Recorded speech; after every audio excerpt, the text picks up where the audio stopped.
la que estamos estudiando ahorita es exudativa, ¿cierto? Pero puede ser que sea congestión pulmonar, o sea, que sea el alveolo, pues, no con aire, sino con plasma de transudación, ¿no? De extravasación. Ahí estaríamos hablando del edema pulmonar o de la insuficiencia cardíaca, ¿no? La congestión pulmonar, ¿no? El paciente tiene una neoplasia, un cáncer, ¿no? Es decir, la condensación es productiva, como lo llama Massey, ¿no? Es decir, que células malignas inundan los alveolos. Es una condensación, por supuesto, pero no es exudativa, ¿no? Sino es debido a cáncer, ¿no? O puede ser una condensación retráctil, como lo llama Massey, llámese en medicina interna enfermedad pulmonar intersticial, ¿no? En la cual el alveolo, sus paredes están, em, digamos, infiltrados por colágeno, fibroblastos, con diferentes etiologías, ¿no? Entonces, vea usted que son condensaciones hasta ahora no infecciosas. También puede pasar de que haya una inhalación de gases tóxicos, ¿no? Por ejemplo, en una explosión puede inhalar la persona gases tóxicos y le va a generar una afectación en el intercambio gaseoso, ¿no? Y esa condensación tampoco es infecciosa netamente, sino tiene origen químico, ¿no? Químico. Ah, y así podemos agregar otras naturalezas no infecciosas, como el infarto pulmonar, ¿no? Que ocurre después de una embolia pulmonar no tratada, ¿no? Entonces ese pulmón no irrigado se necrosa, se infarta, ¿no? Y genera condensación, ¿no? De ese tipo, ¿no? Entonces, tener presente este punto, ¿ya? ¿Y cómo vas a ver que estamos en este escenario? Es la historia clínica, ¿no? La que es mandatoria es la historia clínica, ¿no? Entonces, si bien es cierto, cuando nosotros escuchamos crepitantes, ya les hemos dicho, cascos caballos, lo más frecuente, ¿no? Lo que nos viene rápidamente a una intuición, esa condensación, primera opción, infeccioso, o sea, exudativa, ¿no? Pero debemos saber en qué escenario estamos trabajando, ¿no? Porque es importante siempre ver el contexto donde estamos viendo el problema que estudiamos. Es muy importante esta estrategia, ¿ya? Bien, entonces eso también quería mencionarles el día de hoy en esta exposición, ¿no? Ahora, también, por supuesto, si queremos hacer un pequeño eh, resumen, una condensación exudativa lo podemos valorar con dos criterios, ¿correcto?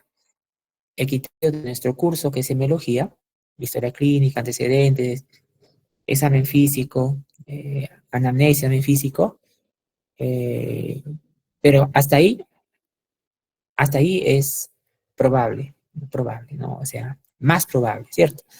Si queremos llegar a una certeza mayor, pues vamos a la imagen, ¿no? A la imagen, por ética, no necesitamos irradiar mucho al paciente.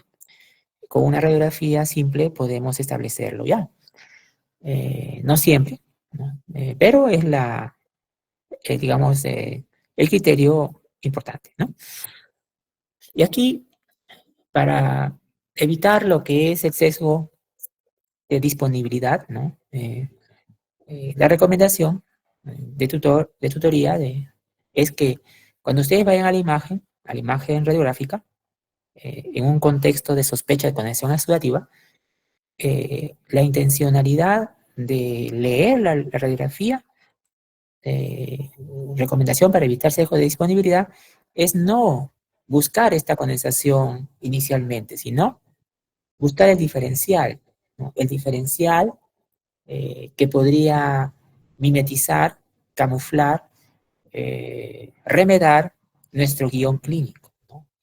¿Cuántas veces nos ha pasado que la historia va a una condensación exudativa, el examen físico va a una condensación exudativa, y vamos a la imagen y vemos que no es condensación exudativa, es un cáncer, una condensación retráctil, y así, ¿no? Entonces, recomendación para evitar el sesgo de disponibilidad es cuando vamos a la placa, busca el diferencial. Si no hay ningún diferencial, toda se cae, entonces queda en pie nuestra sospecha inicial. Esa es la recomendación de este tipo, ¿no? Y incluso esto está escrito en las guías también, ¿no?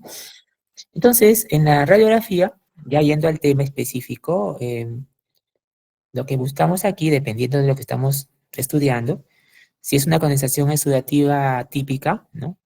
La que vemos más, ¿no? Vamos a ver, pues, un patrón de algodón, patrón de cotón, patrón acinar, ¿no? Con brombograma aéreo, ¿cierto? Que puede afectar un segmento, un lóbulo o más, ¿no?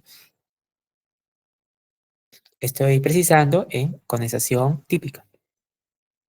Porque en una condensación atípica, pues no es así, ¿no? Es más patrón intersticial bilateral, ¿cierto?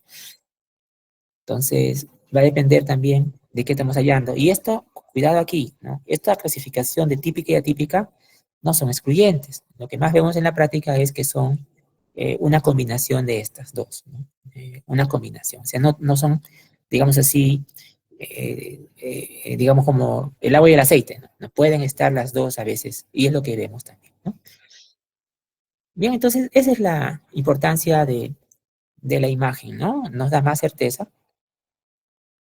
Y aquí también es la imagen nos permite recordar que cuando uno tiene una conexión exudativa que viene de la comunidad, es decir, lo adquirió dentro de su casa, fuera del hospital, por, por literatura ya de investigación ya muy estudiado, uno de los microbios más frecuentes de la conexión exudativa de la comunidad es el neumococo o estococo neumonía, ¿sí? No digo que es el único, no, es el más frecuente, ¿no? También el contexto, ¿no? Como le dije la vez pasada en clase en Coyana, ¿no? Si el paciente es un paciente con un antecedente fuerte de una infección por el virus del VIH en estadio SIDA, ¿no? En estadio avanzado, y viene con síntomas, ¿no? Viene con síntomas de tos, disnea, cianosis, pues entre tantos microbios que debemos sospechar, el primero que debemos tener presente, ojo, es Pneumocystis jirovesi, ¿no? Y en la imagen radiográfica, lo que vemos es un patrón intersticial bilateral, ¿no? También a veces se ve neumatoceles, ¿no? Como ya les dije antes, algunos microbios tienden a cavitar, ¿no? A generar cavidades, ¿no? Ah, de los atípicos, dentro de las bacterias atípicas, la más frecuente es el Mycoplasma pneumoniae dentro de las bacterias atípicas. Y como ya les dije el miércoles pasado, cuando es condensación atípica, pues no es raro encontrar manifestaciones extratorácicas, ¿no? Y el patrón es intersticial bilateral, ¿no? Intersticial bilateral. Bien. El diagnóstico de condensación exudativa es clínico, ¿no? Es historia, examen físico. Sí. No se cuenta habitualmente, digamos, con pruebas rápidas, salvo que sean de virus, una prueba rápida para coronavirus, una prueba rápida para influenza, o si es una situación de riesgo epidemiológico, una prueba rápida para pertusis, ¿no? Pero la gran mayoría no tenemos pruebas así inmediatas que en otros lugares lo hacen, ¿no? Entonces, de esta diapositiva de UpToDate, recuerden esto, ¿no? Eh, los hemocultivos los hemocultivos para buscar en la sangre una bacteriemia, el microbio resultante, responsable de la condición exudativa, está supeditada a las gravedades de la condición exudativa, o sea, en la condición exudativa grave, grave, ¿ya? Y es importante tener presente eso también, ¿no? No en todos los pacientes tenemos opciones de hacerle estos estudios microbiológicos, ¿no? Y dicen, ¿por qué, doctor? ¿Por qué? Porque Porque ya se ha estudiado que si el paciente viene con una condición exudativa, lo determinas por el examen físico, por la historia, por la imagen radiográfica que es afín, mm, y sabes que son 100 microbios, pero te acercaste ya con tus adjetivos, ¿no? Y dices, bueno, pero si el cultivo le pido, según el caso, eh, más o menos de 10 pacientes con condición exudativa, digamos, certera, solamente uno o dos cultivos crecen microbios y los otros 8 no crecen y no dejan de ser condensación exudativa. Por eso le decía, el cultivo no, digamos, no impide el criterio clínico de condensación exudativa. Y si sale positivo, pues en buena hora, suma, ¿no? Para saber qué microbio es el que está generando, ¿no? Pero el hecho de que salga negativo no no lo invalida, ¿correcto? Es también tener presente este cuidado en la interpretación de los cultivos. Bueno, esto es conocido también. La condición exudativa, el microbio más frecuente en diferentes latitudes ya estudiado, ¿no? Es pues neumococo, ¿correcto? ¿Y esto para qué es útil? ¿No? Que no necesitamos acá demostrar en nuestro medio, en un paciente que viene de la comunidad con síntomas, con historia, con examen físico y una imagen afín, para reconocer si es de la comunidad que un microbio frecuente, no el único, es neumococo, ¿no? Y por esta información valiosa de ciencias, uno puede tener una mayor certeza que nuestro objetivo de semiología en el tratamiento, ¿no? Eso es la importancia de la lectura crítica de investigación, ¿no? Que no necesitamos nosotros aquí, en un contexto específico, demostrar que es neumococo para tratarlo, porque ya fue estudiado. Pero, doctor, pero me dice, doctor, pero puede ser otro microbio, por supuesto. Puede ser una bacteria atípica también, ¿no? Entonces, tener presente este punto, ¿no? O sea, el afán no es demostrar el microbio para tratar, ¿no? Que no es objetivo del curso. El afán es saber que hay estudios muy serios de ciencias que han determinado que si el microbio es neumococo cuando el paciente tiene una condición exudativa adquirida en la comunidad, ¿no? Que es el microbio más frecuente, ¿no? Ese es el mensaje de la diapositiva Up to Date, ¿no?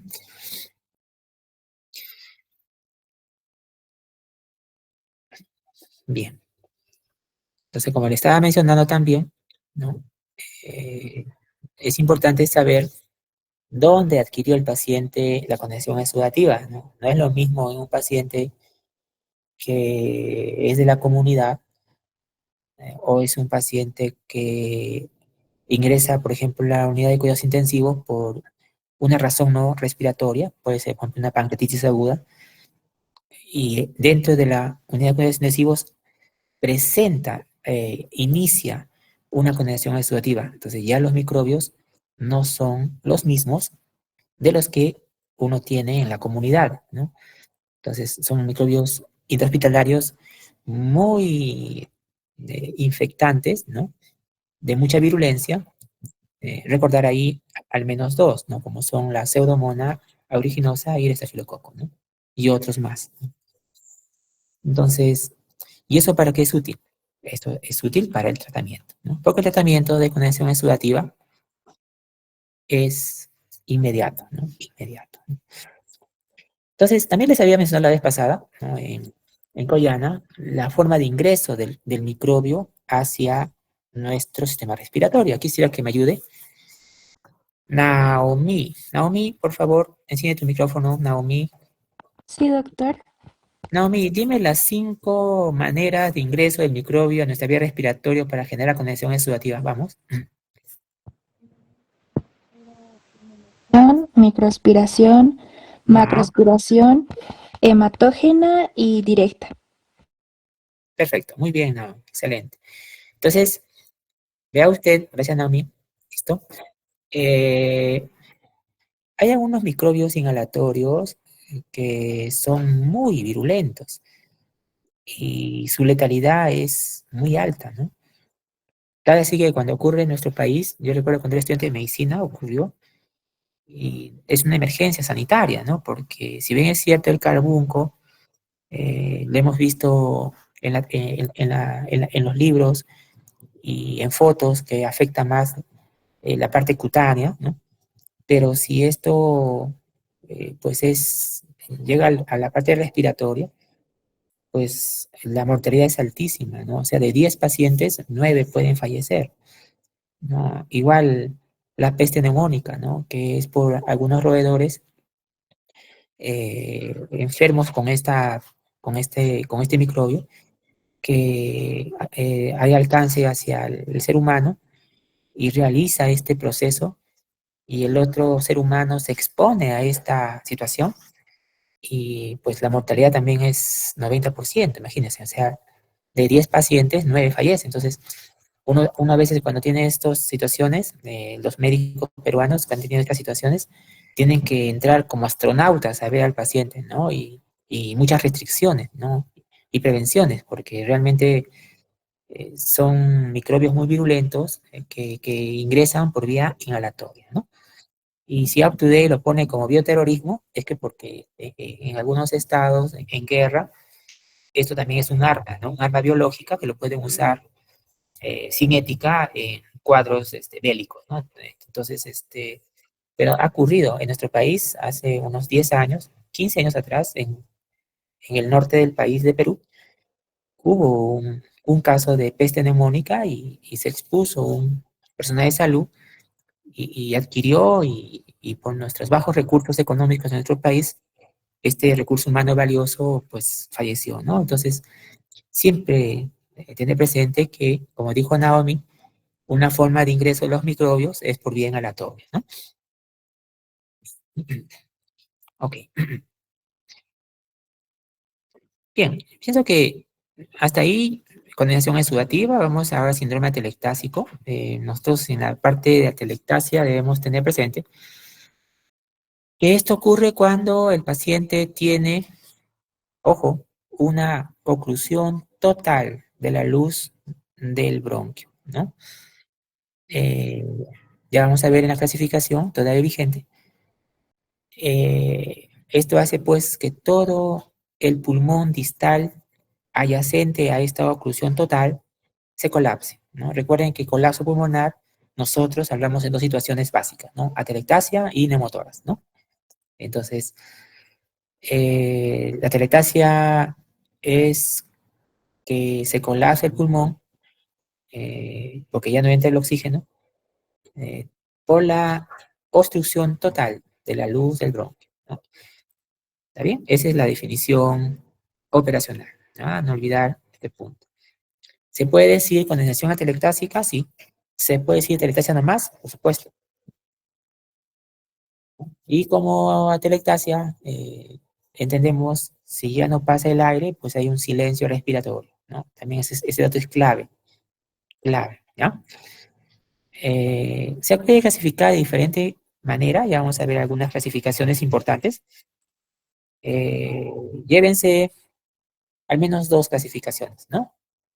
Una es fisiopatológica, que se clasifica en dos, ¿no?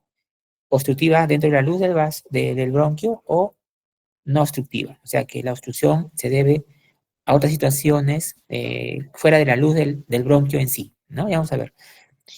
Y la otra clasificación es si esto afecta a un segmento, ¿no? Una atelectasia segmentaria, un lóbulo, atelectasia lobar o de todo el pulmón, atelectasia pulmonar de todo el pulmón, ¿no? Todo eso puede pasar, ¿no? O sea, va a depender del calibre del bronquio obstruido, ¿ya? Segmentaria, lobar o pulmonar, ¿sí?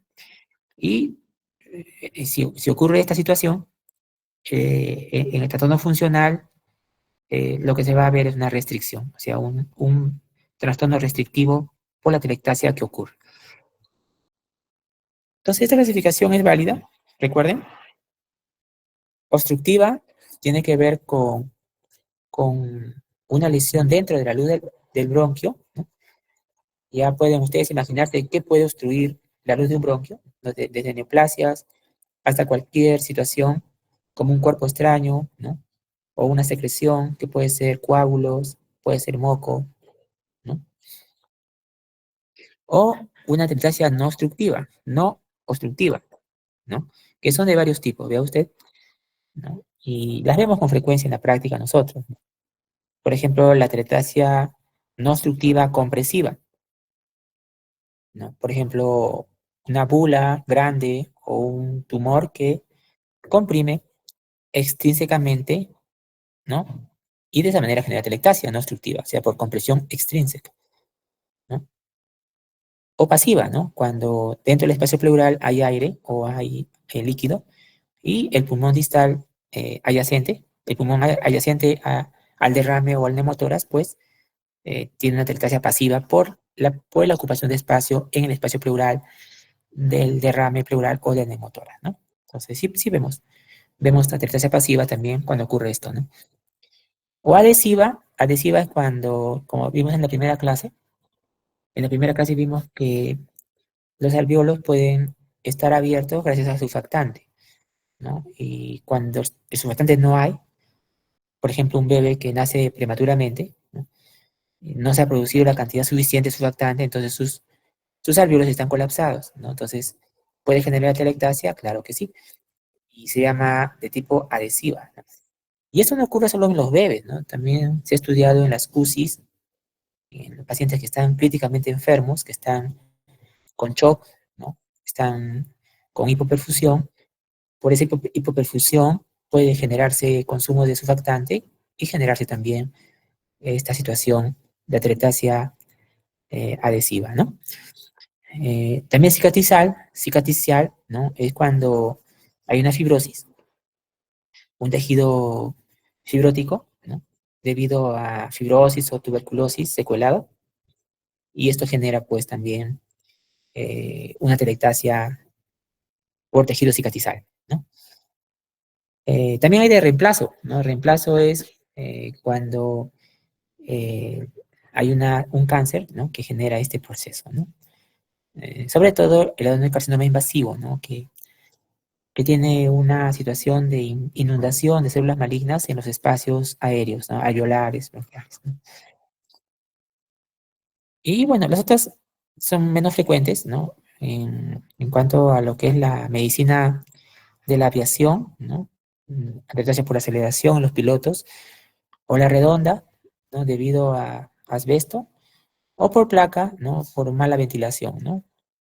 Entonces vean ustedes bien cuántos tipos de atelectasia fisiopatológicamente tenemos y a qué corresponde cada causal, ¿no? Es bueno tener presente también este punto, ¿no? ¿Ya? Entonces, no olvidar este punto también.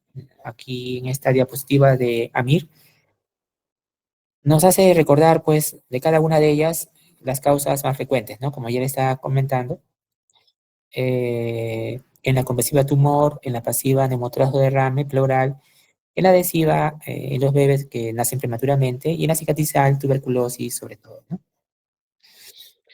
Los síntomas dependen los síntomas del calibre del bronquio obstruido, ¿sí? Lo que no falta es dolor torácico, ¿no? Duele. A veces genera fiebre, ¿no? No es común, ¿no? Claro, si la teletasia es de un gran bronquio, ¿no? Pues el paciente va a estar cianótico, disneico, ¿no? Con distrés respiratorio, ¿no? Entonces, en cada una de estas situaciones puede darse los síntomas y el IPA, que no es muy específico, pero nos orienta, ¿no? En una teletasia lobar, entonces va a haber disminución de la vibración vocal en el lado afectado, eh, hay matidez en el lado de la telectasia y muscularidad ausente, ¿no? Hay silencio respiratorio. Si es un bronquio de gran calibre, todo el pulmón está afectado, pues una matidez extensa, muscularidad ausente y silencio respiratorio, ¿no? Y este sí es un desafío, ¿no? Nos ha pasado también, ¿no? El paciente viene con dolor torácico y entre tantas causas de dolor torácico, si fuera de tipo respiratorio, por un bronquio fino, ¿no? Entonces hay que hacer una buena historia clínica y en el examen físico puede haber cierta matidez, ¿no? Puede haber una disminución miovesicular en esa zona, ¿no? Cuando sospechamos de telectasia por historia clínica, dolor torácico, según la magnitud del calibre del bronquio obstruido. Entonces sospechamos entre tantos diferenciales, bueno, hasta más probable, ¿no? Queremos ir a más certeza, tenemos que apoyarnos en una imagen, ¿ya? La imagen te, te define o te invalida tu presunción diagnóstica, ¿no? Entonces, en la radiografía se ve, ¿no?, una radiopacidad, recuerden acá, homogénea. Radiopacidad homogénea, homogénea, ¿no?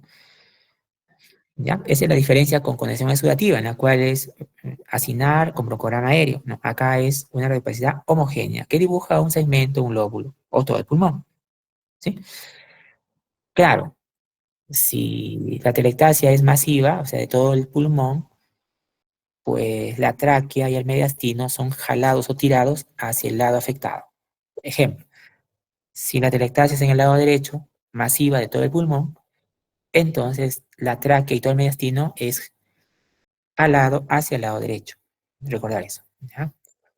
Claro, si justifica por los diferenciales que uno tiene ir a una tomografía, puede ver la tomografía y es más contundente el hallazgo definitorio, ¿no? Es más contundente, ¿no? Claro que sí. Aquí UpToDate nos muestra, ¿no?, varias imágenes, una radiografía, ¿no? Un paciente que lo intubaron, ¿no? Pero el tubo endotraqueal estaba muy adentro, ¿no? Y al estar muy adentro, se fue al lado derecho, porque ya saben ustedes que el bronquio derecho es más vertical. Entonces, si uno mete un tubo endotraqueal y lo mete muy adentro, entonces el tubo va a estar en el lado derecho, en el bronquio derecho. Entonces el pulmón contiguo se va a colapsar porque no entra el aire, ¿no? También puede haber una telectasia del lóbulo medio, ¿no? ¿No? Y en la tomografía es muy evidente la densidad homogénea afectada, ¿no? Entonces, muy importante, atelectasia en el diagnóstico de condensación. Bien, vamos a pasar ahora a tumor pulmonar, ¿no? Tumor pulmonar es un problema cada vez más frecuente que vemos en la práctica, ¿no? Es necesario tener algún acercamiento de guión para tener presente este caso de tumor pulmonar, ¿no? Ah, es contundente actualmente como es el cáncer de pulmón el segundo tumor maligno más frecuente en ambos géneros, ¿no? Y la causa más frecuente de muerte, ¿no?, actualmente, ¿no?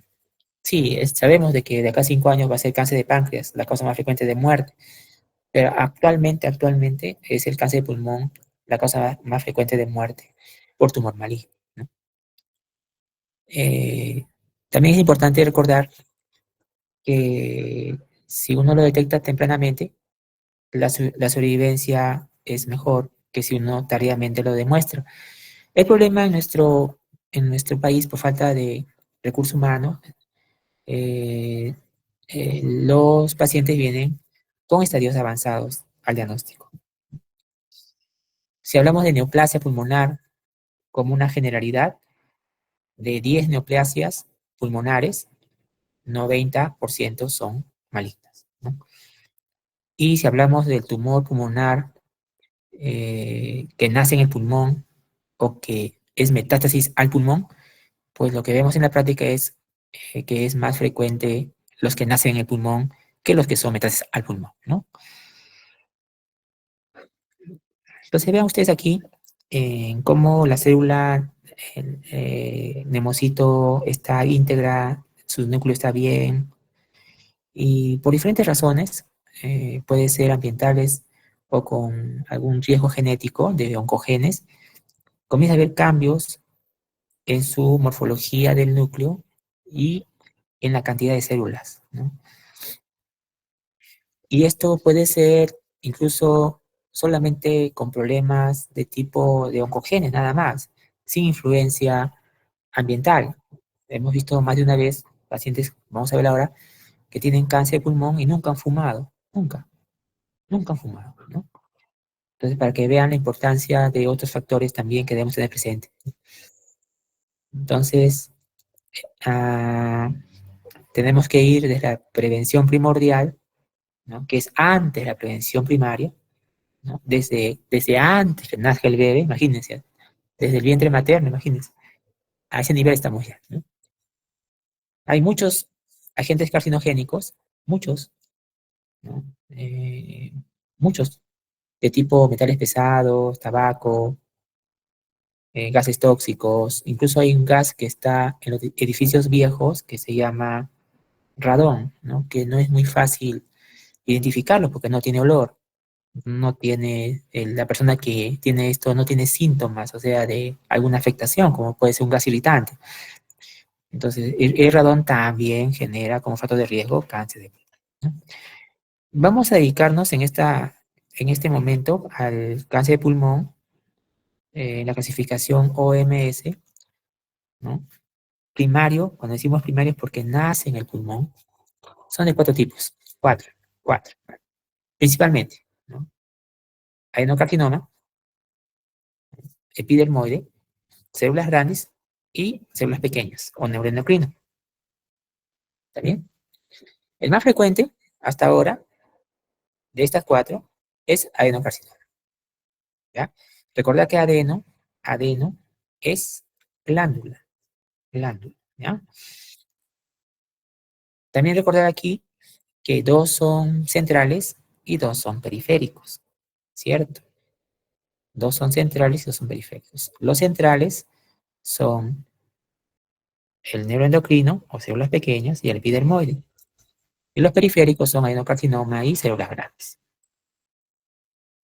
¿Ya? Acá usted, eh, la idea es que, bueno, hasta donde se pueda, agarrarlo en estadios tempranos, ¿no? Porque si es en estadios avanzados, por ejemplo, un estadio 4, la sobrevivencia es 0%. En cambio, un estadio 1A1 es 92% a 5 años, ¿no? Entonces, sí importa mucho el estadiaje al diagnóstico, ¿no? También se clasifica los cánceres de pulmón primarios en no célula pequeña o célula pequeña. Entonces, ustedes podrán entender que en la no célula pequeña están los tres ya mencionados, adenocarcinoma, ¿cierto? Células grandes y epidermoide. Y no célula pequeña, ¿no? ¿Ya?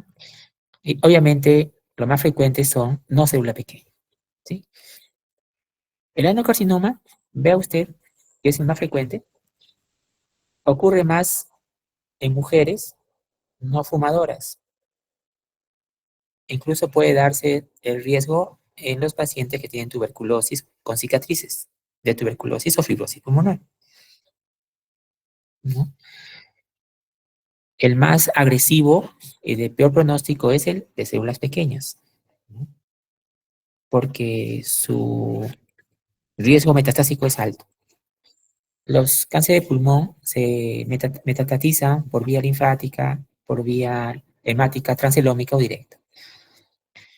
¿Cómo saber que este adenocarcinoma es del pulmón? Para eso nos ayuda la inmunohistoquímica. Porque ustedes pueden recordar que si es un varón, adenocarcinoma, adeno es glándula. ¿Dónde puede tener glándulas un varón? En la próstata, en el colon, en el páncreas, en el estómago, ¿no?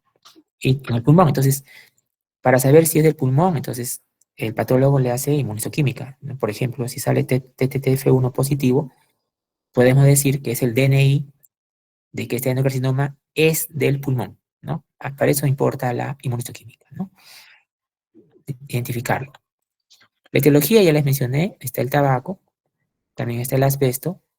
Todavía en nuestro país, por la minería informal, no podemos decir que somos libres de asbesto, como algunos países europeos desarrollados. Nosotros no podemos decir con esa certeza que estamos libres de asbesto, porque hay mucho material que ingresa no controlado, ¿no? Y el asbesto es un material que se usa en diferentes industrias en nuestro país. Entonces, la exposición a asbesto es importante tenerla presente que es un factor carcinogénico casi pulmonar, ¿no? El radón ya les mencioné que es un gas inoloro, incoloro, que está en los edificios o en las estructuras muy antiguas, ¿no? El arsénico es un metal pesado en la minería informal y algunos metales que se usan en bisutería, ¿no? Con frecuencia, ¿no? Acá vean ustedes, esto es importante. Miren ustedes el cáncer de pulmón en fumadores y en los que nunca han fumado. Vea usted que los fumadores son mayores de edad respecto a los no fumadores. Que el género es más en el género masculino en los fumadores y el cáncer es más frecuente en género femenino en los no fumadores, ¿cierto? Y el adenocarcinoma es el más frecuente entre los no fumadores. Y esto que está acá abajo, si les gusta la oncología, ¿no? Es la mutación que ocurre en este cáncer de pulmón. Por ejemplo, en los fumadores es la mutación KRAS, ¿no? P53. En cambio, en los no fumadores o los que nunca han fumado es el factor de crecimiento epidérmico y el ALK. Y esto es importante porque la oncología ha desarrollado ya terapias contra la mutación, o sea, es más específico. Y es importante también ese avance en el tratamiento, ¿no? Y vea usted que se diferencia incluso en las mutaciones entre fumadores y no fumadores, ¿no? Claro, si el paciente tiene un factor de riesgo familiar de cáncer de pulmón por los oncogenes, hay más riesgo y tenemos que tener más cuidado en los pacientes que tienen antecedentes familiares de primer grado de cáncer de pulmón. Estos cuatro tipos histológicos, ¿no? Tienen diferentes mutaciones, teóricamente. Entonces, cuando uno tiene este problema, nosotros estamos detrás de la mutación para el tratamiento más específico, ¿no? ¿Cómo es la semiología en este caso, ¿no? Aquí viene el desafío. Es silente por meses. ¿Qué significa eso? Que no tiene síntomas, ¿no? Y cuando ocurre ya en el diagnóstico del paciente, ¿no? De 5 pacientes, ojo, de 5 pacientes con cáncer de pulmón, solamente uno está localizado, 4 están avanzados. Ahora, la semiología va a depender si son periféricos o son centrales. Ya les mencioné cuáles son centrales y cuáles son periféricos. También en este caso, el síntoma más frecuente es la tos, ¿no? Ve usted cómo en un periférico, ¿no? Afecta la pleura, en un central afecta a los bronquios principal. Entonces uno puede entender en ambos casos va a haber tos. Claro, la tos va a ser más frecuente en el central, ¿no? Ya hemos hablado de tos la vez pasada, ¿no? Miren los síntomas que trae el cáncer de pulmón. Tos, trae baja de peso, que es una bandera roja, disnea, bandera roja, dolor de pecho, bandera roja, hemoptisis, bandera roja. Para que vean ustedes que las banderas rojas, ya les mencioné la vez pasada, ¿no? En los dos escenarios de diferencial frecuencia, diferencial escenario adverso, eh, evitando la ley de Murphy, evitando la ley de Murphy, por formación, también valoren el escenario adverso, ¿no? Y dentro del escenario adverso, en estas banderas rojas, está este diagnóstico. 7 a 13%, miren, ¿ah? O sea, de 100 pacientes, 10 en promedio, 10, o sea, uno de 10 cuando se le hace el diagnóstico, no tienen síntomas, imagínense. O sea, de 10 pacientes con cáncer de pulmón, al diagnóstico, uno de 10 no tiene síntomas, ¿no? El estadio al diagnóstico, en el momento del diagnóstico, estadio 1, en esta bibliografía, un cuarto. Entonces, 3 de 4 o 4 de 5, estadio avanzado al diagnóstico. Gran desafío, diagnóstico. Entonces, ¿cómo es la semiología en tumor central? Tos, hemoptisis, son fumadores, una buena parte de ellos. Como son centrales, son accesibles a la broncofiloscopía, ¿no? ¿Sí? Y esta masa, como han visto en esta foto de aquí, si ocluye totalmente la luz del bronquio, ¿qué va a pasar?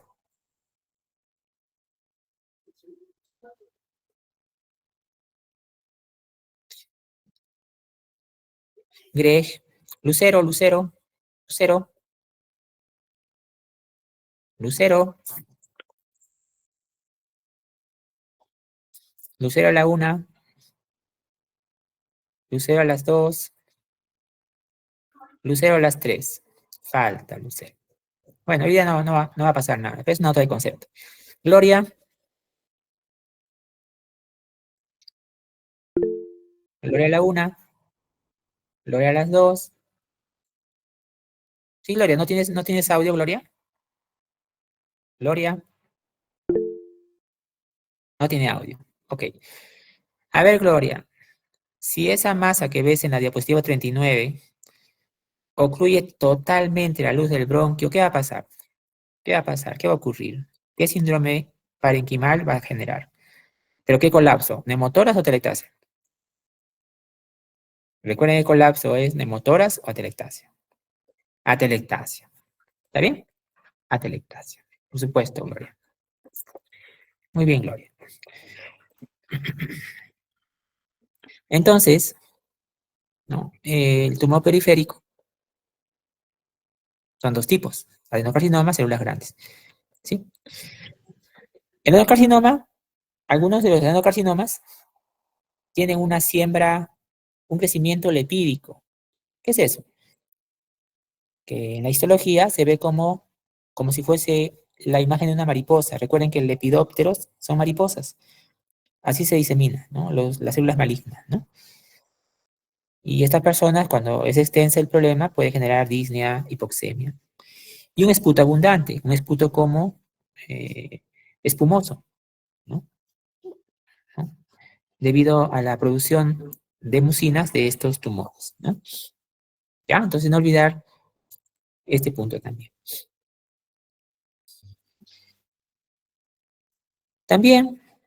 También puede darse invasión a estructuras adyacentes, por ejemplo, adenopatías regionales, por ejemplo, el daño de bicho, ¿no?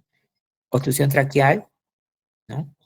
Disfagia por compresión del esófago, por compresión de masa local al esófago, donde la persona tiene dificultad para poder deglutir, ¿no? Recuerden que en el mediastino no puede haber conflicto de espacio, ¿no? Si hay una masa que está creciendo, pues va a comprimir estructuras adyacentes y va a generar síntomas. Recuerden, en el mediastino no puede haber conflictos de espacio, ¿no? Disfonia, si es que este tumor comprime el nervio laríngeo recurrente y el paciente está disfónico, está ronco, ¿no? O si presiona el tumor el nervio frénico, pues va a haber una hernia diafragmática. O si la vena cava, recuerden que la vena no tiene pared elástica, entonces si hay un tumor que lo comprime, fácilmente cede. Y el paciente va a tener, pues, un síndrome de vena cava superior, ¿no? ¿No? O invasión del pericardio, ¿no? Por vecindad. Entonces, infiltra el pericardio y hay derrame pericárdico maligno, ¿no? Vea usted acá, tenemos síndrome de vena cava, la triada, no olvidar, cianosis facial, circulación colateral toracobraquial y edema en esclavina, un edema venoso, ¿no? ¿Por qué ocurre esto? Porque al obstruirse la vena cava, por compresión del tumor, ¿no? Entonces la sangre no va a poder moverse, entonces se va a redistribuir hacia arriba, entonces va a haber una cianosis facial, va a haber una circulación de las venas prominentes en el pecho y edema venoso, ¿sí? Hasta puede haber inyección conjuntival, ojo rojo o cefalea. Entonces, quisiera que precisen esto, ¿no? Tumor central, recuerden nuevamente, tos, hemoptisis, ¿no? Tumor periférico, ¿no? No da síntomas hasta fases avanzadas, ¿no? Y puede afectar la pleura, lo cual va a generar dolor, ¿no? No olvidar. El síndrome de Panquast o Panquast-Tobías es cuando el tumor infiltra, daña el vértice pulmonar, ¿no? Y puede afectar las raíces nerviosas y puede generar dolor en el paciente, ¿no? Más frecuente es el cáncer epidermoide.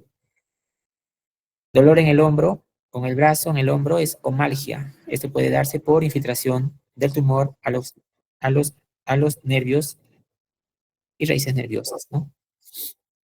Y si afecta el ganglio estrellado, el sistema simpático, puede haber síndrome de Horner. Síndrome de Horner. Tener cuidado acá, ¿no? El paciente que tiene un tumor que afecta el vértice y afecta el ganglio estrellado, el sistema simpático, el paciente va a tener ptosis unilateral, caída del párpado, ptosis. Y la pupila va a estar más pequeña que la normal, o sea, se llama miosis.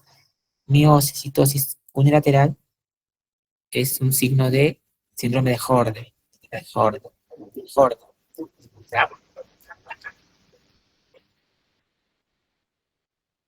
Las metástasis pueden ser linfáticas, ganglios, ¿no? Puede ser hematógena, puede invadir el cáncer, metástasis al hígado, al cerebro, al hueso, médula ósea. Metástasis es viaje de los cánceres hacia otras estructuras por vía linfática, vía hematógena, transelómica y directa. ¿Ya? Acá les traigo linfática y hematógena. También puede pasar esto, y este es un desafío para todos nosotros, que es el síndrome paraneoplásico, ¿no? Síndrome paraneoplásico, ¿no? A ver, Nadine. Nadine, Sí, doctor, buenas tardes. hola Nadine, buenas tardes. ¿Me puedes definir síndrome paraneoplásico, Nadine? Mm, ¿Qué los es síndromes, plásico? ¿qué es un síndrome paraneoplásico, doctor? Claro, ¿cómo lo defines? ¿Qué es? ¿Cómo se define? ¿Cómo lo defines tú? ¿Cómo lo Mm, entiendes un síndrome paraneoplásico? ¿Para qué sirve el síndrome paraneoplásico? Vamos. bueno, doctor, sí sería pues los signos, ¿no? Y síntomas que pueden tener los tumores, ¿no? Que se generan en algunos órganos. Mm, estos pueden ser por células cancerígenas, ¿no? Que en este caso pueden generar una respuesta inmune del cuerpo. A ver, dame Y un ejemplo de paraneoplásico. mm, sí o sí, del pulmón, doctor, puede ser de otra estructura. De lo que sea, pero que sea paraneoplásico. Por ejemplo, un tipo de... mm, mm, un, un- ay, no se me viene, doctor. Tal vez un, un síndrome de Cushing, doctor, podría ser por alteración hormonal, Ya, ¿y cómo explicas ese síndrome de Cushing paraneoplásico? ¿Cómo lo explicas? porque hay una alteración en este caso. Por ejemplo, se liberan más hormonas. El cortisol, ¿no? Genera diferentes reacciones en el cuerpo de las personas. Por ejemplo, las estrías, las jovas de búfalo empiezan a tener un aumento de peso y se empieza también a alterar la función de la hipófisis, ¿no? Por la liberación de hormonas. Ujú. Claro, mira, no olvidar ya, el síndrome paraneoplásico, recuerden, se da, ocurre cuando el tumor secreta, produce unas sustancias, unos péptidos que remedan la función de hormonas, remedan la función de interleucinas, remedan la función de anticuerpos, remedan la función de factor de crecimiento. Recuerden eso, ¿no? Entonces, al ejemplo de Nadine, ¿no? Síndrome de Cushing, dijo Nadine. Bueno, síndrome de Cushing, si ocurre debido a un cáncer de pulmón, se debe a que el tumor pulmonar, el tumor maligno, ¿no? Produce unas sustancias similares a la ACTH, ¿no? ¿No? Y como produce esta ACTH light, ¿no? O sea, es que se parece a la ACTH nuestra, pues el paciente va a ser Cushing en este contexto de paraneoplásico, porque también hay Cushing por diferentes razones, ¿no? Por ejemplo, el paciente comienza a hacer corticoides por X razón y se hace un Cushing. Eso no es paraneoplásico, ¿no? Eso es porque ha usado corticoides de automedicación, ¿no? Entonces, tener cuidado ahí. Entonces, ya les dije qué cosa es paraneoplásico. Ahora les voy a decir lo que no es paraneoplásico. Ojo aquí. Lo que no es paraneoplásico. ¿Ah? No es paraneoplásico, si no ven acá va superior.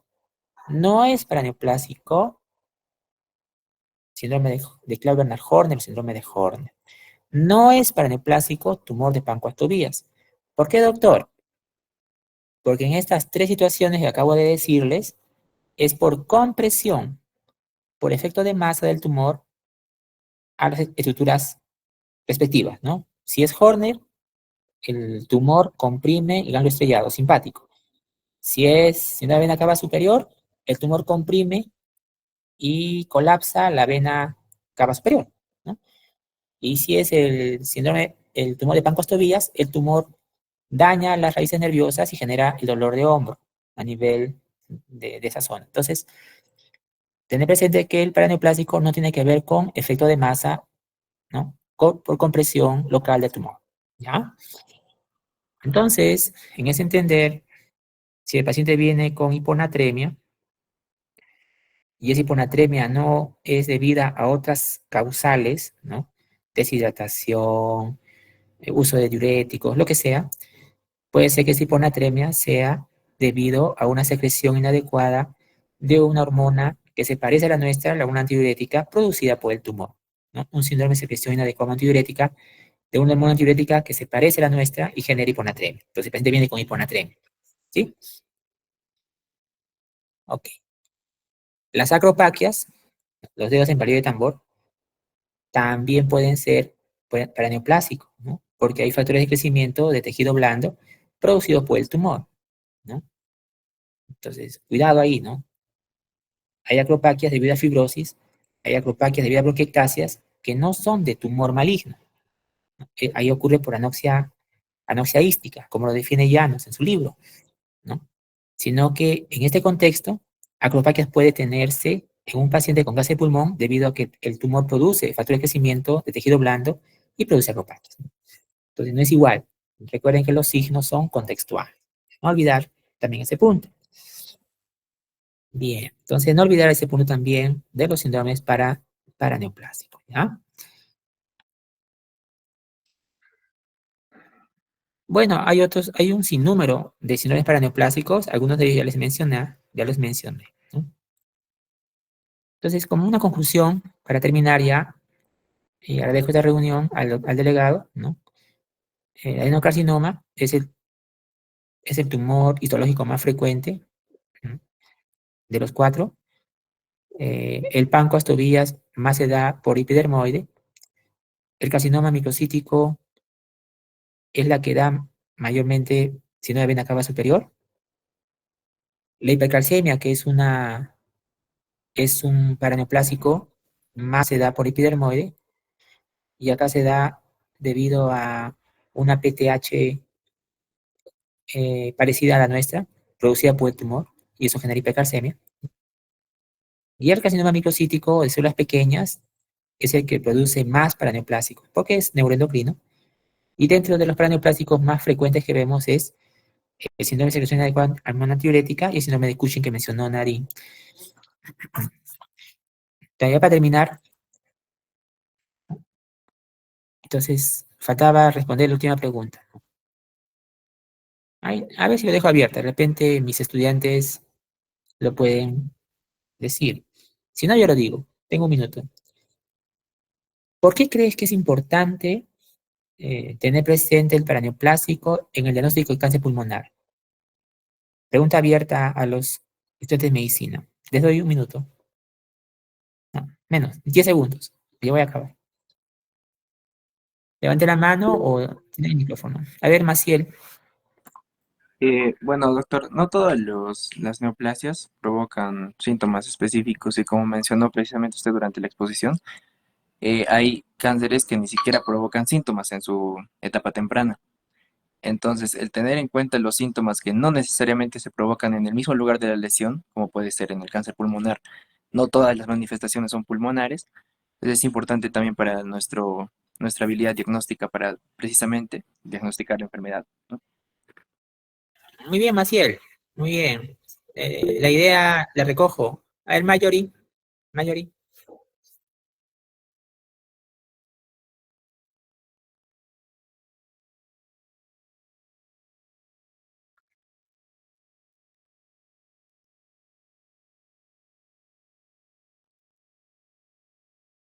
Ya, muy bien, Marjorie. Estoy ya terminando en estos segundito valioso que tengo. Tres escenarios, jóvenes, escuchen, 3 escenarios. Si el paciente ya tiene el cáncer definido, pues sospechar en un paraneoplásico no tiene mucha exigencia, ¿sí o no? Ya lo tiene el cáncer, ¿que el paciente tiene cáncer pulmonar? Sí. Ah, entonces voy a sospechar paraneoplásicos. No hay dificultad, ¿no? Ya tiene el cáncer pulmonar, ¿cierto? Entonces yo puedo sospechar paraneoplásicos, por supuesto, ya lo tiene, entonces es fácil pensar en los paraneoplásicos. ¿Está bien? Segundo escenario, el paciente estamos buscando su diagnóstico y tiene cáncer de pulmón confirmado y tiene paraneoplásico al mismo tiempo. O sea, los dos debutaron al mismo tiempo. Bueno, diría 50-50, ¿no? Estábamos buscando el cáncer de pulmón y el paraneoplásico también se ocurrió. O sea, los dos coincidieron en el diagnóstico en un punto, ¿cierto? Ya, dificultad media, ya diría, media. Pero el desafío, como dijo el tratado en Marjorie y Maciel, el desafío es cuando el paraneoplásico se presenta antes, ojo, antes del diagnóstico de cáncer de pulmón. O sea, que antecede. Nos ha pasado. O sea, el paciente viene por ejemplo, una hiponatremia. Una hiponatremia. ¿Por qué se la hiponatremia? No, ya van a ver en nefro, ¿no? Muchas causas, como 20 causas de hiponatremia. Y no se encuentra. Bien, también escuchen, ¿no? La hiponatremia puede ser por un CIJAT y puede ser paraneoplásico. Y buscando la causa de hiponatremia, como dijo vuestros compañeros, encuentras el cáncer de pulmón sin síntomas, imagínense. O sea, en las guías está claramente que para neoplásico se debe buscar, porque a veces antecede al diagnóstico y presentación sintomática de cáncer, en este caso cáncer de pulmón. Ese es el desafío, ¿no? Que el paraneoplásico puede expresarse en un paciente antes que tenga el diagnóstico del cáncer que estamos estudiando. Bueno, jóvenes, gracias por darme una hora de su domingo. Hemos avanzado. Ya continuaremos el día miércoles. Gracias, Ángela, gracias por las palmas a ustedes por su tiempo, por su esfuerzo en esta carrera muy sacrificada que es la medicina. Que tengan buen domingo. Buenas tardes. Hasta luego. Gracias, doctor. Buenas tardes. Buenas tardes.